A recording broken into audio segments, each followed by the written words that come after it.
Well, let's go to some breaking stories coming out of Nigeria's presidential villa as the President Bola Tinubu has approved the immediate retirement of all service chiefs and the Inspector General of Police advisors, Comptroller General of Customs from service, as well as their replacements with immediate effect. Now, this is contained in a statement by the Director of Information in the Office of the Secretary General to the Federation, Willie Bassi. Some of the newly appointed officers are those faces you see on your screen: Malam Nuhu Ribadu, National Security Advisor; Major General C.G. Musa, Chief of Defense Staff; Major T.A. Lagbaja, Chief of Army Staff; Rear Admiral E. Ogala, who is now the Chief of Naval Staff; AVM H.B. Abubakar, Chief of Air Staff; DIG Kayode Egbetokun, who is the Acting Inspector General of Police; and Major General EPA Adeniyi, who is now the Chief of Defense Intelligence. Well, you can actually catch up more on our website, arise.tv. Now let's speak to our guest analyst for today. Joining me in the studio is the Current Affairs Analyst, Professor of Communications and Deputy Dean of the Postgraduate School at Bayes University in Abuja, Professor Abiodun Adeniyi. And also is Chibuzor Okereke, who's a policy expert and the founder of Project Hope Alive. Gentlemen, big stories, 1 week, one big news, and even more. Now let's start with you, Professor Adeniyi. We ended the week with breaking stories, and now we're starting the week with another big one. Now, I'm not going to ask if you saw this coming, but again, let's talk about what this meant for the present administration and Nigeria that has always spoken about the need for us to revamp our security architecture. Well, I think one key step towards revamping the security architecture is to be mindful of the human resources, manning the commanding heights of those architecture. And that's what we have seen being reflected in this game of music with chairs, which is not ordinarily unexpected, like you alluded to.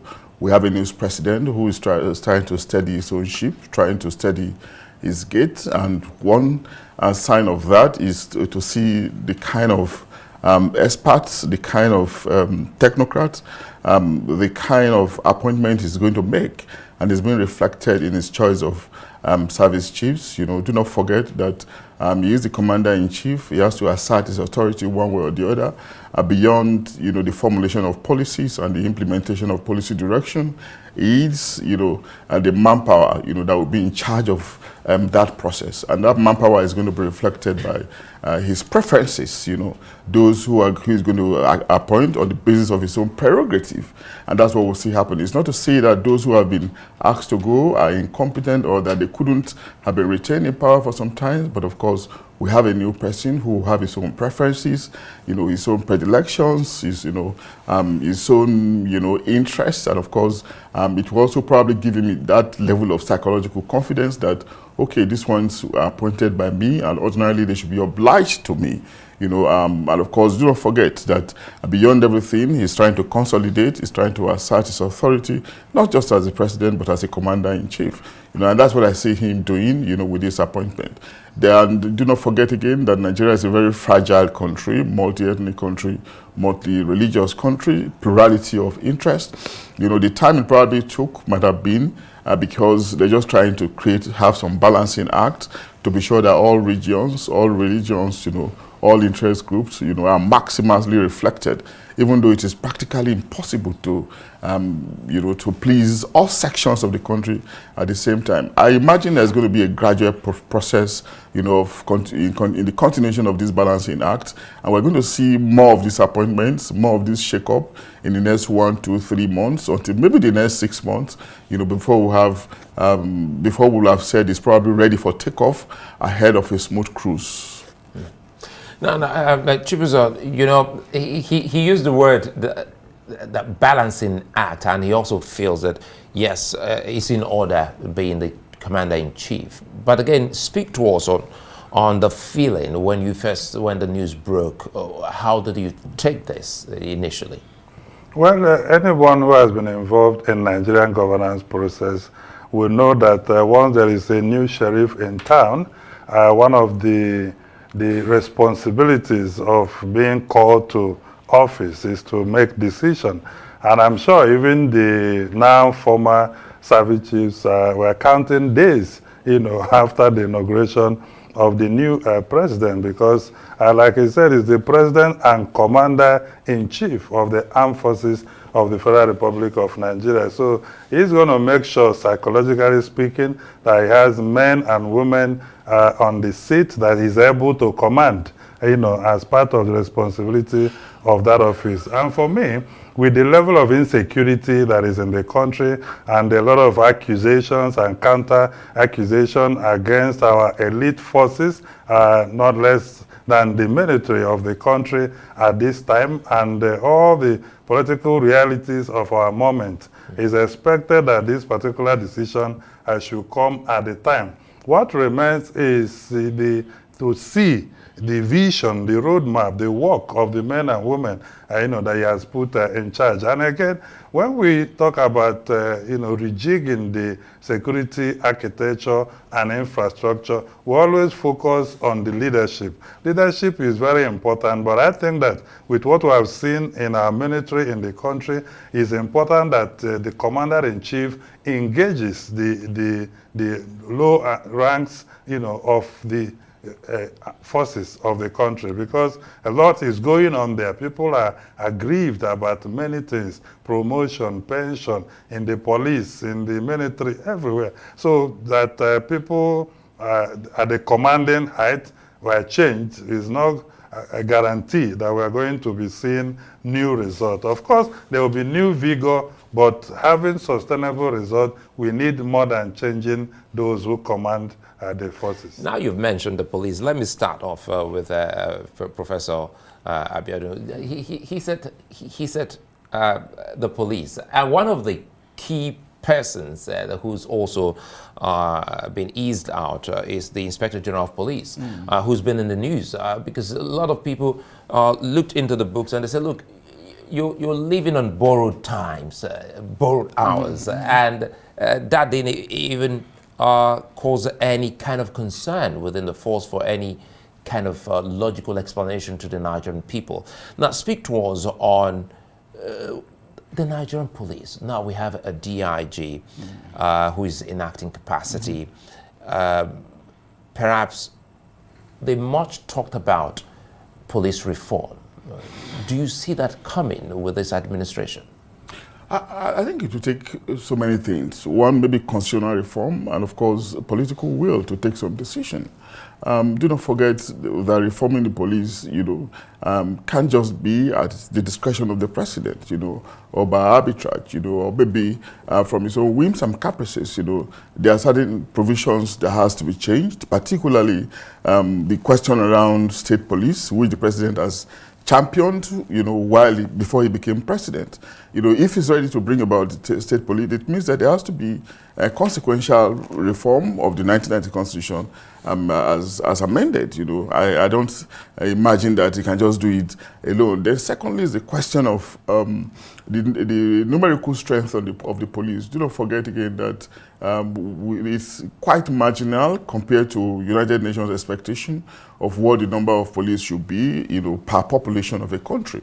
And of course, that has to be dealt with. I remember the last time we tried to deal with it, this was the Obasanjo period, if I'm not mistaken, where he set out to recruit a certain number over a certain number of years, Presently, the number is comparatively marginal and it needs attention.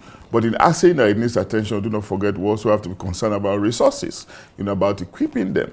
Because the problem we have now, at the lower rung of the police, the rank and file, there's a problem of capacity, there's a problem of poor intellection, and there's a huge disposition to, what do you call it now, extortion, on the streets and all of that, quite a number of them probably don't understand their job, it's only at the level of the officer level that you find quality policing, but these has to permeate the dimensions of the force before we say we have a salutary police force. So these are long-term measures that I imagine that the government, the president or the government should be looking into. But it is not there are no things that we cannot do, if he plans for another 4 years or for another 8 years, as the case could be, So it's a whole lot of things that we have to put on the plate, realizing that policing, it's about being close, to the people that you are supposed to police, understanding that it is not just about the use of force, but understanding the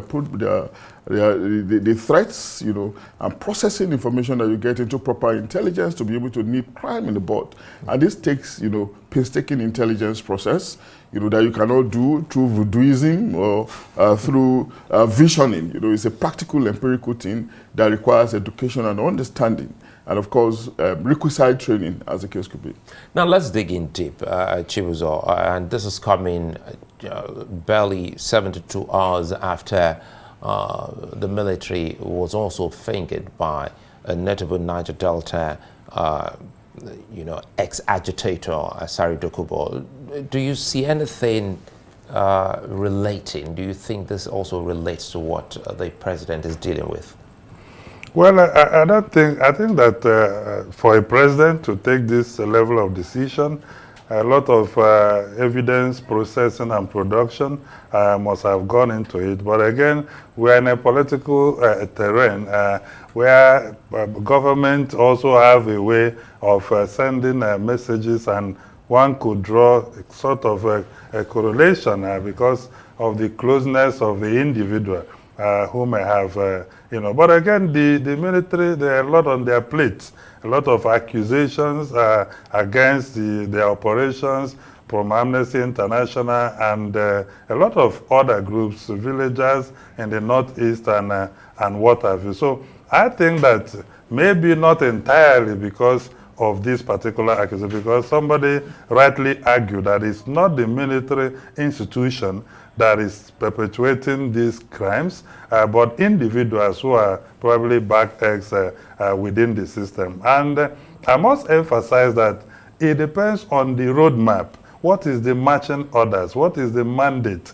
Each time we change our leadership structure for different things, we expect the individuals to bring their own personality to bear on the institutions of governance. It's not supposed to be. The institutions of governance is organic, but also a constant with philosophical underpinning that's supposed to shape individuals. And that's why we see people undermining institutions of democracy, because even citizens expect magic from an individual in a system that is already dysfunctional.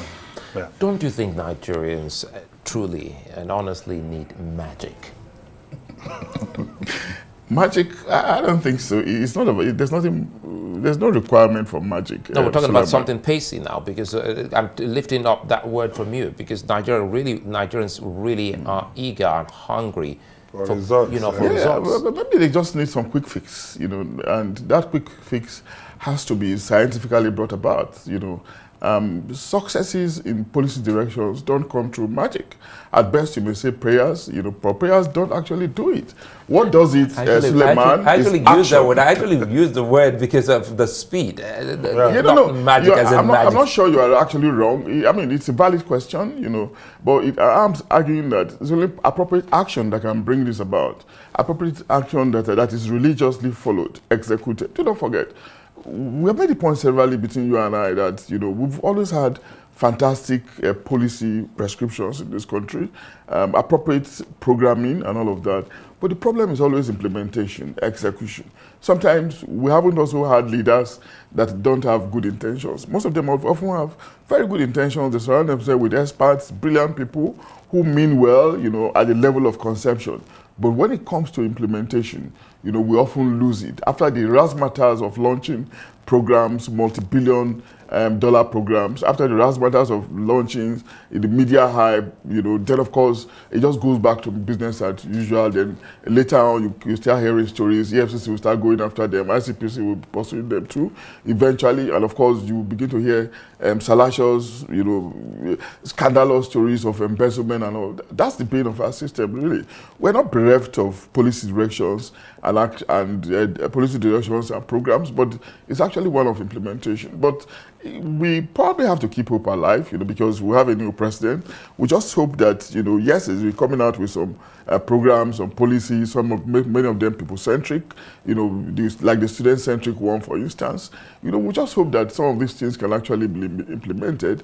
And if the momentum he has built now, if he sustains it, and beyond the sustenance of it, beyond the media hype, the media presentation, if we see painstaking attempt at implementation, then of course we'll begin to see action, changes in the streets, people feeling a little bit better.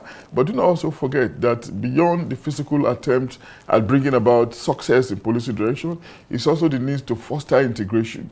Because the feeling of the populace, of section of the populace in terms of belongingness also matter in the ability to integrate and function well at the level of productivity. Okay, let's quickly recap what we see on the screen. Now, if you just joined us, this is news coming in. The president has eased off the former service chiefs. The people you see on your screen now are the new sheriffs in town. And of course, as we go on, we should be able to get to you some bit of information about these gentlemen. You can see Nuhuru Baduda, who's the National Security Advisor. Major General C.G. Musa is now the Chief of Defense Staff. Major General T.A. Lagbaja is the Chief of Army Staff. Rear Admiral Ogala is now the Chief of Naval Staff. AVM Abubakar, Chief of Air Staff. DIG Kayode Egbetokun, now the Acting Inspector General of Police, is not new to a lot of people owing to his career progression. And Major General, that's the Chief of Defense Staff. We need to be very clear. These are new people. We need to be very clear about the pronunciation of some of the names, and I try to avoid, Now, but quickly now, let's start quickly talk about agenda setting for these before we move on to what else we have on the plate. What do we hope to see, Chibuzor, in the days ahead? We're all Nigerians, and we need some sense of direction, some sense of result that you can see, feel, smell, and rejoice about in terms of security. I think that clearly the president has shown intention to try something new with the appointment of the former EFCC chief as the National Security Advisor. Of course, we know the National Security Advisor is the coordinating center for our terrorism and a lot of other security, prosecution activities that we do. So there's intention to do something new and different, because over time there's been inter-agency bickering and rivalry whereby we have to know whether it's the military is the senior to the Air Force or to the Navy and what have you. So by bringing a former police chief, police officer, rather to that coordinate the activities, so clearly he wants to depart from the usual, whereby the military, in their ranks have been in charge. What did you think happened? Now, still on Ribadu, because first he was SA, security, and now he's not the NSA. Maybe he's going to combine the two positions. Yeah. Many people say that. There might actually be two positions, and he's going to combine them. I mean, we're just speculating, I'm not sure. But again, that will give us, because every time we have something new, there is zeal, there is vigor. The person wants to show, capacity to deliver. And I think their agenda is already set for them.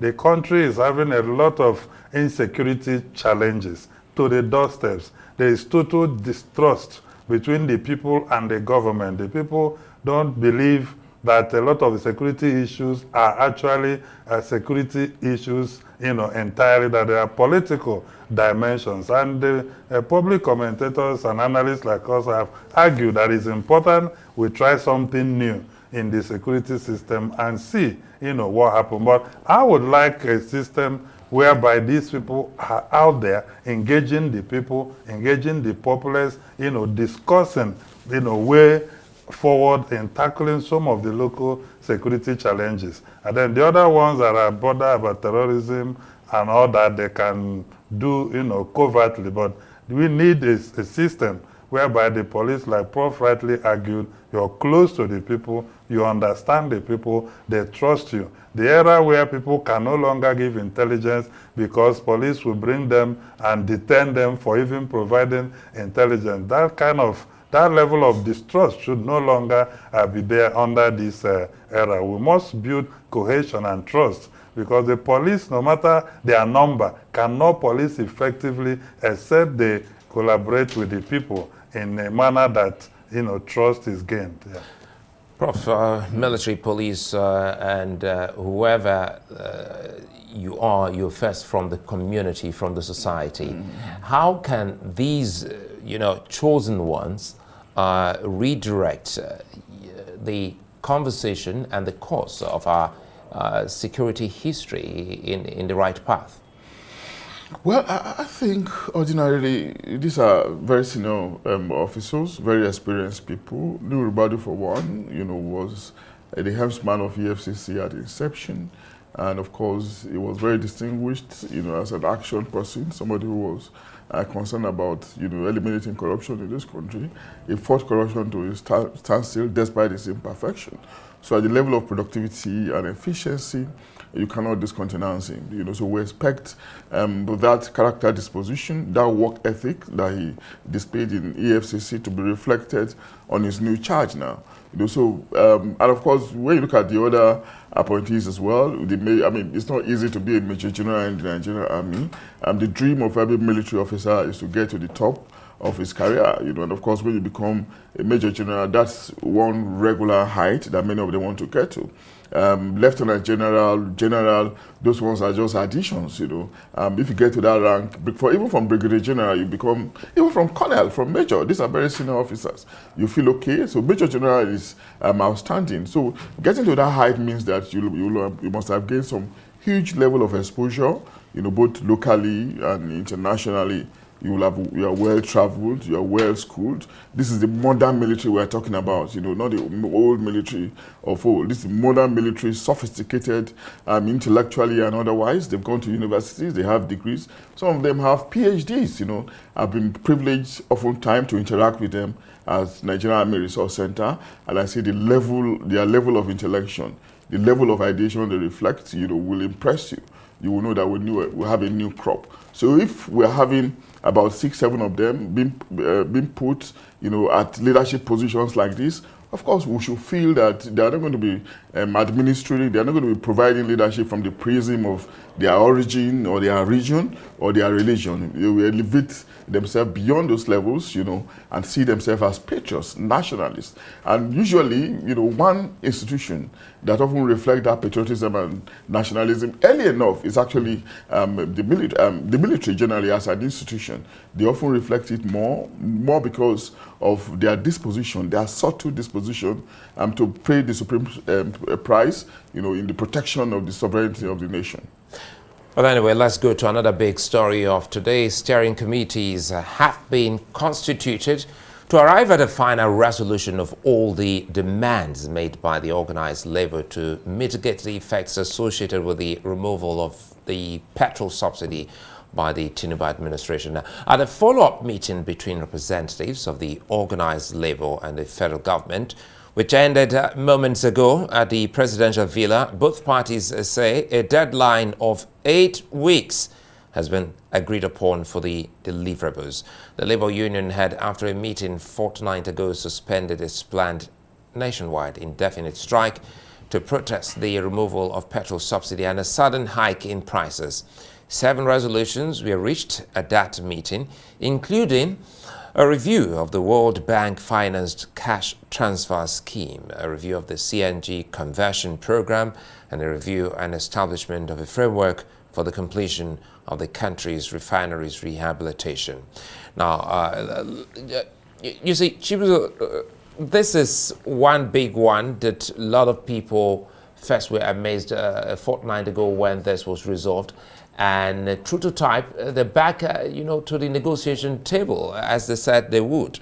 Now, paint for us a picture of what you hope to see in the days to come, because in as much as Nigerians, some Nigerians say, well, they're with the government on the removal, they still want to see these deliverables.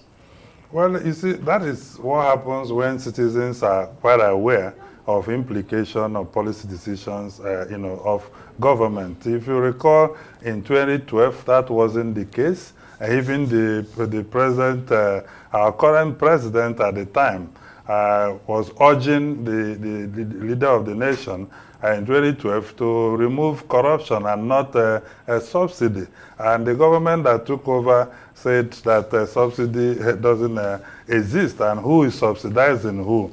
But with all that public engagement and debate, we now know that subsidy exists and that is inflicting a lot of injury on the socio-economic frames, of the country. So I think that the current government must appreciate the people for showing understanding, and understanding that the subsidy removal will probably improve our economic prosperity and household, livelihood. So going forward, it's important to be transparent. I have argued in the past that as of today, we are supposed to have, a daily press briefing, or at least weekly, telling Nigerians, because from the 29th of May till date, we would have gained a lot, having removed the subsidy. So we would hear rumors about daily consumption dropping. What have we gained? People need to know, and that is being transparent and being accountable as a government, because you need that trust going forward. You don't want a situation where the labor and the tripartite committee will be accused by the people of not, properly representing them. So I think that the government need to do daily or weekly communication as to, because this is a policy decision that is new and it cuts across the country. Transparency and accountability is needed. So I expect that openness, with the negotiation process, and that the labor people and all the other representatives are not just acting as leaders. They're able to engage the populace. They're able to engage the people. The government has to show sincerity and honesty in, social investment programs or interventions planned to cushion the effect, like the review of the $800 million cash and fast scheme. I mean, that is unbelievable. You are talking about giving 10 million Nigerians 5,000, and you assume that there is approximately 5 people in a household, and that you're going to have 51 million impact. But the policy decision is affecting over 200 million people. When you take care of taking care of 50 million people, you have not solved the problem. So what is even most important is that we know what we have saved and that we are where we are investing.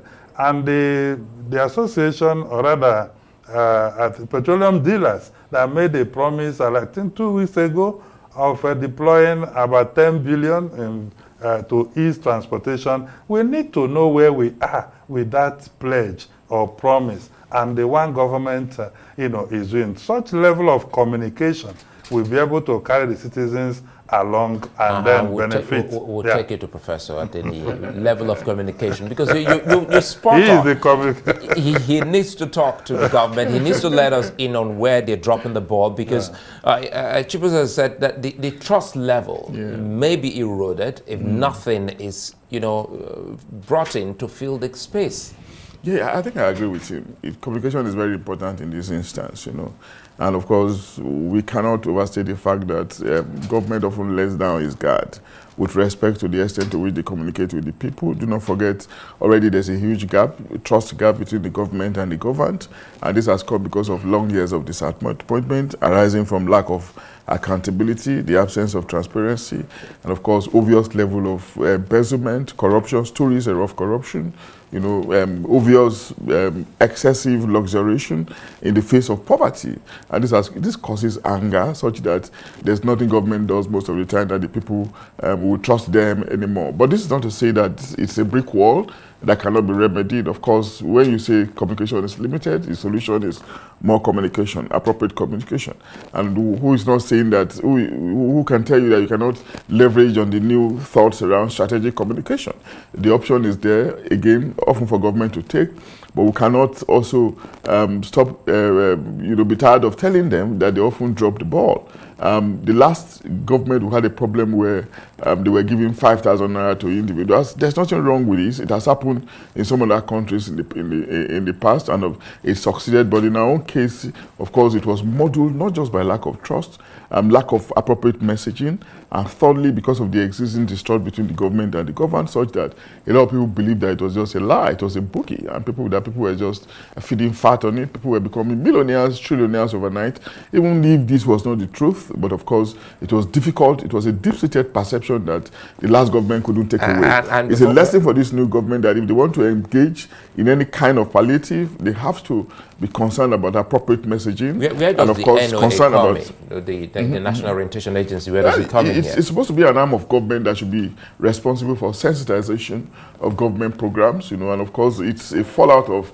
the old MAMSA. But it's practically moribund because it's largely underfunded, even though they often put, the appropriate person at the leadership at the head of that organization. But of course, if you put an expert there and he doesn't have funds to function, then how then will he do it? There are modern ways of communicating, and it keeps improving. If you use a method, a tactics and strategy that is 6 months old, you're going to be in trouble. You have to continue to update yourself, review it, but do you have the funds to do that? Is government ready to fund it? Would they not think that you want to help yourself with those funds? Would they believe you? So that is a crisis, really. So they will have a crisis of implementation, and they will have a government that is ready to take that initiative, to deal with that crisis. Then the story may not change, the narrative may not change, unfortunately. Well, gentlemen, we'll take a moment. We'll come back. You're watching Arise Prime Time. Plenty more still ahead. Stay with us.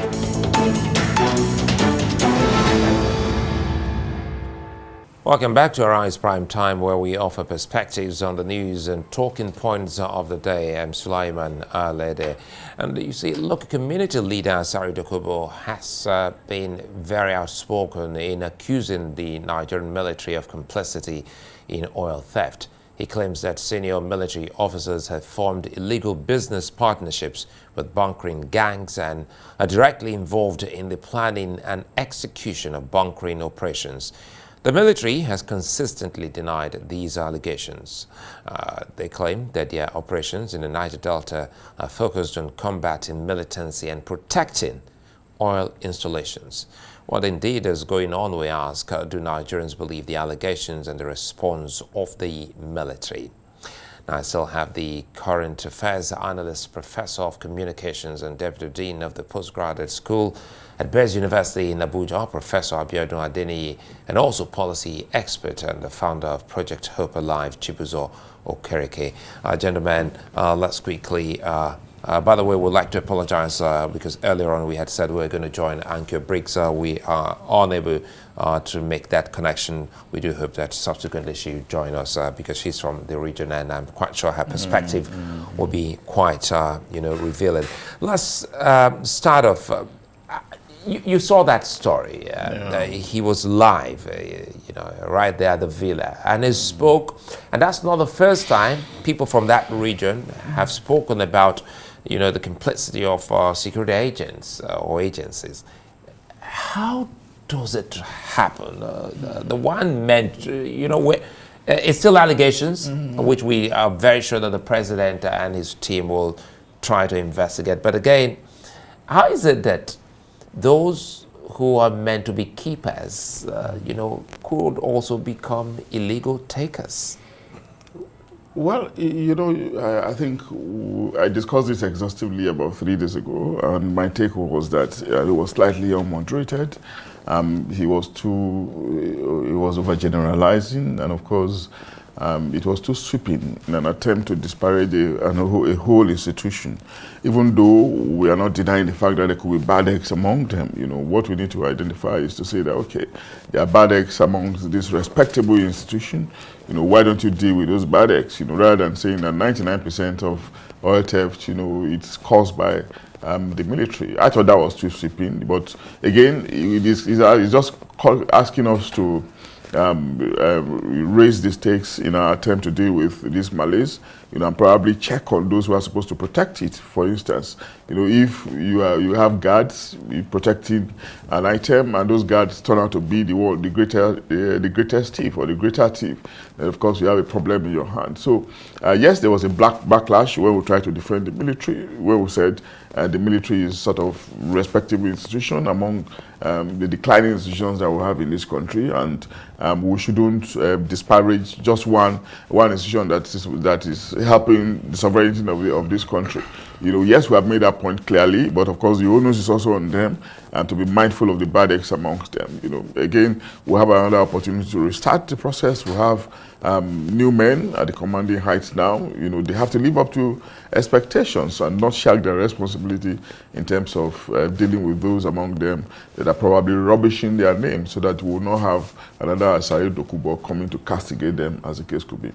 And this actually, among some journalists, someone said that this can be stretched into banking, whereby sometimes, little by little, what you have saved in the bank disappears over time without any kind of transaction. And the argument on that platform was the president truly needs to pause and take a second look at some of the key things, because this is still Nigeria's cash cow, Chibuzor. Yeah, I think that one of the greatest challenges we face in Nigeria is economic sabotage. And giving opportunity to people, anytime people are put in positions of authority or to man anything, and there are economic incentives, it is always good to structure it in a way that those people who are asked to protect it are not able to transform into those who are able to take it rather than to protect it. And many people have argued, rightly so, that oil theft is not a one-man show. It's not an armed robbers affair. This is a highly syndicated program that even state actors had to be a part of.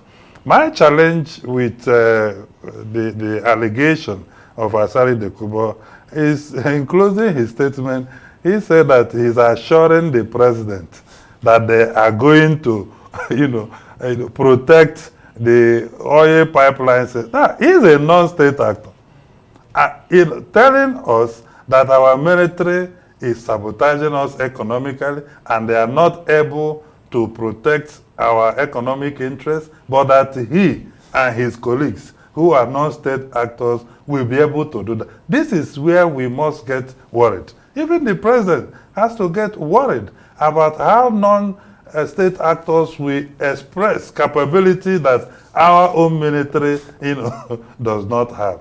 But again, attitudinal change is key. Like Prof rightly observed, if you look at it, there are bad eggs who could be sabotaging the system. But we should never get to that point where we undermine an entire institution that is actually an expression of our sovereignty and take up the burden of, as a non-state actor, take up national responsibility, burden in such high-level security matters. I think, like Prof said, it wasn't properly moderated. Such things cannot be said the way it was said. It is not healthy, because there are a lot of military people who actually right now feel psychologically depressed because of the amount of work they have put in service and protection of the country. So you cannot in one broom sweep the entire institution, away, no matter the issue. So I see the president, he should move in. Whenever allegations are made, it should be investigated, and then the culprit can be brought to book. But on the side of citizens, no matter our political interests or how much we want to express our closeness to power, whatever name we give our institution is how others, including our enemies, will perceive it. Especially the terrorists who are all over the place. They are seeing that the military you're talking about, who are fighting us, are you said they are interested only in helping themselves with our economic interests. That's not healthy. And quickly here, let's see how we can close on this. How can the government manage, such non-state actors who walk to the presidential villa and when done, issue statements that may actually, I see you smile, Professor Adeniyi, because that may also give the government, some bad coloration. Yeah, well, first of all, let's understand that our president is a politician. And Asari Dokubo was one of those who supported him, in the build-up ahead of the elections, So he had the obligation to him somehow. He's an influential person, no matter the context in which you want to put him. I don't believe that he probably told the president some of the things he came out to say, but I don't think that he told the president that he was going to go out to say it. So maybe if he had told the president, he probably would have probably discouraged him or tell him to be moderated. And do not forget, he's an unpredictable person. He's a political activist. He's a radical. He's got his own mindset. So I'm sure those were the things that are actually playing out. So I don't think that the government will make it a character to continue to romanticize non-state actors, because it's not really good for the optics. It's not a good symbol of your belief in the state in which you are presiding over. And do not forget, he made a point very importantly that the military that you are talking about, they are still, many of them are in the war fronts trying to make sure that we sleep with our two eyes closed. Some of them are losing their lives, they are losing their limbs, they are losing their families, just on account of you and I. And you cannot just use one brush to tar all of them, That was an unfortunate statement, but we can just take it that it's Asari Dokubo, and it's not something that's going to be general or something that's going to continue. We can let it go, just it's one of those things, And I think the president too, or the presidency, is a sacred place, it's a sanctuary that's respectable and reputable. I think going forward, they will also not rest on their oars trying to protect their reputation by getting people to be guarded in their own trances, especially in post-visit press engagement. And going forward, Chibuzor, what can the people, the communities also do in helping to provide genuine security, protection of key national assets? Well, I think that is going to the remote causes one. When Boko Haram started, we had a lot of community members who believed that they were fighting a just war. Unknown gunmen, you had people who believed, probably they are standing for us. You have to engage the communities. They have to believe in the Nigerian project. There is nothing that is happening there that the community leaders are not aware of. They see these activities every time, and if they are properly engaged, they can become a very veritable source of intelligence, community at that local level for the state actors. So I think that the community they have been crying for a lot of things: devastation, infrastructure decay, lack of access to education. They can't even do their farm and all that. How much intervention are we doing to improve their welfare, and development? Because if you don't address that and you expect them to provide intelligence for you for something that is giving them economic benefit, even though it destroys a lot of things. So, but that is what the government needs to focus. How much can we improve for many decades, for many years? Anytime you see images from the Niger Delta, region, especially in the rural areas, and people are living there, you are worried. There is also the national question about resource control. What are we doing to address the question of resource, control, so that everybody will be brought to on board, and then they become key partners in the Nigerian project. They know that whatever economic sabotage that happens there indirectly affect them and the country as a whole, and they will become, watchmen for the country. I'd like to thank you both for your time. Chibuzor, Okereke, many thanks, and Professor Abiodun Adeniyi, thank you very much for your insights. Well, just before we go, a reminder of this story coming out of the presidential villa. President Bola Tinubu has approved the immediate retirement of all service chiefs and the Inspector General of Police, advisors and Controller General of Customs from service, as well as their replacements with immediate effect. Now, this is contained in a statement by the Director of Information in the Office of the Secretary General to the Government of the Federation, Willie Bassi.